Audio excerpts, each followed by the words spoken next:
Jesse Livermore. The name alone conjures images of Wall Street at its most dramatic, a whirlwind of fortunes made and lost. Born in 1877, Livermore's journey to becoming one of the most famous stock traders in history is nothing short of extraordinary. He was a legend in his own time, a man whose ability to read the stock market bordered on the mystical. His story is one of incredible highs and devastating lows, a cautionary tale intertwined with invaluable lessons for anyone daring to navigate the treacherous waters of speculation. Livermore was not born into wealth. He was a boy from rural Massachusetts, the son of a farmer. His formal education ended at the age of 14, but his real education was just beginning. He found himself drawn to the allure of the ticker tape, the cryptic language of the market whispering secrets of unimaginable riches. At a young age, he began working as a board boy in a stock brokerage office, where he first encountered the mesmerizing dance of numbers and prices. This early exposure ignited a passion that would drive him to study the market with an almost obsessive intensity. Livermore's keen observations and analytical mind allowed him to develop strategies that seemed almost prophetic. He quickly gained a reputation for his uncanny ability to predict market movements, earning him the nickname the Boy Plunger. His successes were monumental, but so were his failures. Livermore's life was a roller coaster of financial triumphs and catastrophic losses. He made and lost several fortunes, each time learning and adapting his approach to the market. Despite the volatility of his career, Livermore's insights into market psychology and trading strategies have left a lasting legacy. His story serves as a powerful reminder of the risks and rewards inherent in the world of stock trading. Today, Jesse Livermore is remembered not just for his financial exploits, but for the lessons he imparted to future generations of traders. His life is a testament to the relentless pursuit of knowledge and the unyielding spirit of a true market pioneer. As we delve deeper into his story, we will uncover the strategies that made him a legend and the pitfalls that led to his downfall. Join us as we explore the life and legacy of Jesse Livermore, the Boy Plunger, the cryptic language of the market whispering secrets of unimaginable riches. The world of finance was a far cry from the farm. In the early 1900s, rural America was a place of hard work and simple pleasures, far removed from the bustling financial centers of the East Coast. Yet it was from these humble beginnings that one of the most legendary figures in stock market history would emerge. Young Jesse, however, possessed an uncanny knack for numbers and a mind that could discern patterns where others saw only chaos. Even as a boy, he was fascinated by the way numbers could tell a story, reveal a trend, or predict an outcome. This natural talent set him apart from his peers and hinted at the extraordinary path his life would take. He began his career in the most humble of settings, bucket shops. These were not the grand, marble-floored exchanges of Wall Street, but rather small, dimly lit rooms where men gathered to speculate on stock prices. It was a rough and tumble world, where fortunes could be made or lost in the blink of an eye. These establishments, far from the hallowed halls of the New York Stock Exchange, offered a simulated trading experience, allowing patrons to gamble on the fluctuations of stock prices. Here, Jesse found a place where his talents could shine. The bucket shops were a microcosm of the larger financial world, a place where he could learn the ropes without the high stakes of the big leagues. It was in these chaotic dens that Livermore honed his skills. The noise, the confusion, the rapid pace of trading, all of it was a perfect training ground for a young man with a sharp mind and a keen eye for detail. He quickly learned to read the room, to sense the mood of the market, and to make split-second decisions that could mean the difference between profit and loss. He made his first trades, tasted his first profits, and learned his first, often painful lessons. Every success and every failure was a step on the path to mastery. The bucket shops were a crucible, a place where raw talent was tested and refined. For Jesse, they were the proving ground where he would develop the skills that would one day make him a legend. The bucket shops were a crucible, forging in him a discipline and an understanding of risk that would serve him well in the years to come. They taught him the importance of timing, the value of patience, and the necessity of keeping a cool head under pressure.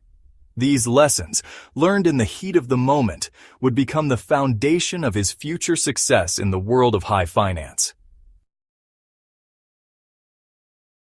Livermore quickly learned that the bucket shops were not about true investment. They were about speculation, a game of wits and nerves where fortunes could be made or lost in the blink of an eye. These bucket shops were essentially betting parlors, where traders placed wagers on the price movements of stocks without actually owning them. It was a high-stakes environment that demanded quick thinking and a deep understanding of market psychology. Livermore immersed himself in this world, about understanding the psychology of the crowd, the collective emotions that drove market movements. He observed how fear and greed influenced decisions, how rumors could spark frenzies, and how the slightest hint of news could send prices soaring or plummeting. He realized that success in this arena was about exploiting the smallest fluctuations in price. It was about timing, precision, and the ability to act swiftly. Livermore honed his skills, learning to read the ticker tape like a second language, interpreting the endless stream of numbers and symbols to predict market trends. He developed a system, a set of rules that dictated his entries and exits, his profits and his losses. This system was his anchor, a methodical approach that kept his emotions in check and allowed him to navigate the chaotic world of trading with a clear head.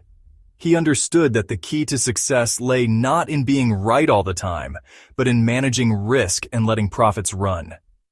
Livermore's approach was disciplined. He knew that even the best traders faced losses, but the difference was in how they managed those losses. His success in the bucket shops did not go unnoticed. Word of his trading prowess spread quickly, and he began to attract attention from more established traders and financial institutions. They were intrigued by this young man who seemed to have an uncanny ability to predict market movements. He became known as the Boy Plunger, a moniker earned by his willingness to take large, calculated risks. Livermore was not afraid to bet big when he believed the odds were in his favor, and this boldness set him apart from his peers. But Livermore was no reckless gambler. He was a strategist, always thinking several moves ahead. He understood that every trade, every decision, carried with it the weight of potential ruin. This awareness kept him grounded and cautious, even as he made daring moves in the market. He understood that every trade, every decision, carried with it the weight of potential ruin. This awareness kept him grounded and cautious, even as he made daring moves in the market. Livermore knew that the market could be unforgiving, and he respected its power. He was meticulous in his analysis, patient in his approach, and always willing to cut his losses when the market proved him wrong. This combination of boldness and caution, of risk-taking and risk management, was the foundation of his success. Livermore's journey in the bucket shops was a necessary schooling, one that prepared him for the greater challenges that lay ahead in the world of high finance. His reputation as a skilled trader preceded him. He eventually made his way to Wall Street, the epicenter of American finance. He faced skepticism from the established guard, those who saw him as an upstart, a product of the disreputable bucket shops. Livermore, however, let his profits do the talking. He made and lost fortunes, weathering market swings that would have broken lesser men. His name became synonymous with speculation, with the idea that one man, armed with nothing but his wits and his nerve, could take on the market and win. Livermore's legend reached its zenith during the panic of 1907. The market was in turmoil, gripped by fear and uncertainty. Banks were failing, businesses were collapsing, and panic threatened to engulf the entire financial system. Livermore, however, saw opportunity amidst the chaos. He had anticipated the crash, short-selling stocks as the market climbed to unsustainable heights. When the inevitable correction came, Livermore profited immensely, earning a reported $100 million. He became known as the man who sold America short, a testament to his foresight and his cold-blooded willingness to profit from the misfortune of others. His success, however, was a double-edged sword. The immense wealth he accumulated brought with it envy, scrutiny, and a constant stream of hangers-on eager to share in his good fortune. Livermore, a private man by nature, struggled to cope with his newfound fame. He continued to trade, experiencing both spectacular wins and devastating losses. He was forced to declare bankruptcy, a humbling experience for a man who had once seemed invincible. Livermore, however, possessed a resilience, an almost preternatural ability to pick himself up and start anew. The crash of 1929 provided Livermore with another opportunity to prove his mettle. He had correctly predicted the crash, once again taking short positions that yielded enormous profits as the market imploded.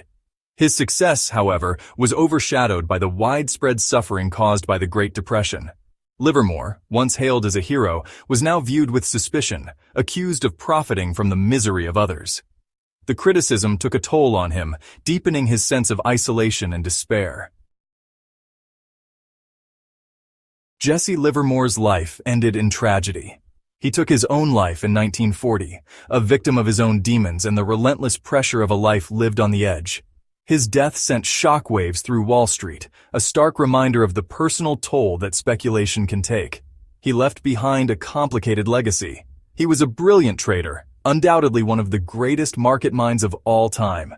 But he was also a deeply flawed individual, a man who struggled with the burdens of fame, fortune, and the constant fear of financial ruin. Livermore's story, for all its tragedy, is not without its lessons. He understood the importance of risk management, of cutting losses short and letting profits run. He recognized the power of patience, of waiting for the right opportunity to present itself. And he grasped the psychological dimension of trading, the importance of mastering one's emotions and avoiding the pitfalls of fear and greed. His life and career serve as a reminder that even the most brilliant minds are not immune to the vagaries of the market or the complexities of the human condition. Jesse Livermore's story is a cautionary tale, but it is also a testament to the enduring allure of the market and the enduring human desire to master the forces of fortune.